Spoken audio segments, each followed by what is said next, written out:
to stay on the reinforcement, like to play tug. Like if the dog is not, for example, if the dog is not willing to be pushed up against the wall and hold on to their tug, they're not going to be willing to withstand that pressure in order to get the tug. Like they're not gonna, if they're not able to commit to the reinforcement through pressure, they're not gonna be able to commit to the obedience that they do to get that reinforcement through that same pressure. Does that make sense? So like if you go, yes, that means for me, reward from me, right? And they go, no, thank you. I can't do any training with that dog, right? Unless I want to cram them and use like physical pressure.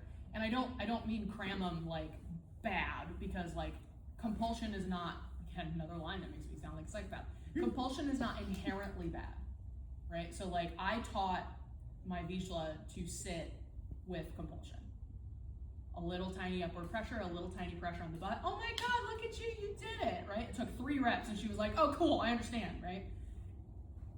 That's not a fully proofed behavior, right? I needed it for Instagram. So like, there we go, right? Compulsion is not inherently bad. Overuse of compulsion, bad, right?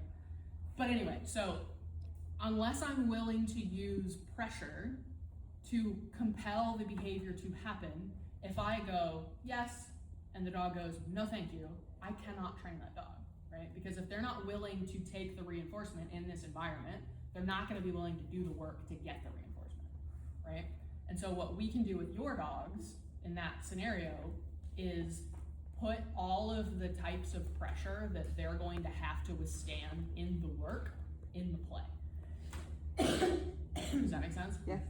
So like, if the dog is really, for example, Rue, the Italian Greyhound miniature American Shepherd that I just trained with traffic, we introduced all sorts of pressure in tug before we ever touched traffic, right? Because like she would just hear traffic and just shut down. And like she lives in Chicago, she's got to deal with traffic, right?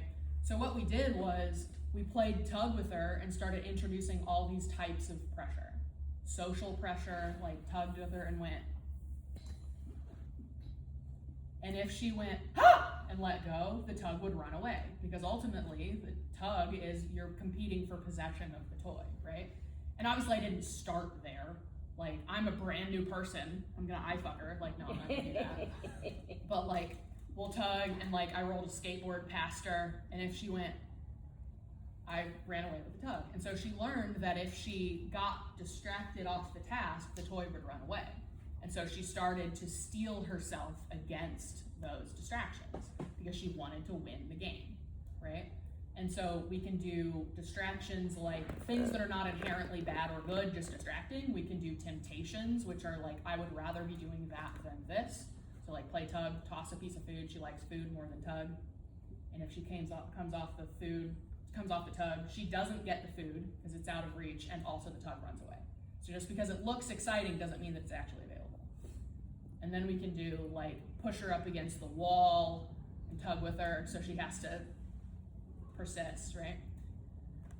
That dog was much easier to teach that traffic was not inherently threatening than when we started, right? And like that's not the entire process, and like we can talk in more detail about that if you guys want to, but like that is where we started. Because pressure does not indicate failure, pressure indicates possibility of reward. Does that make sense? Mm-hmm.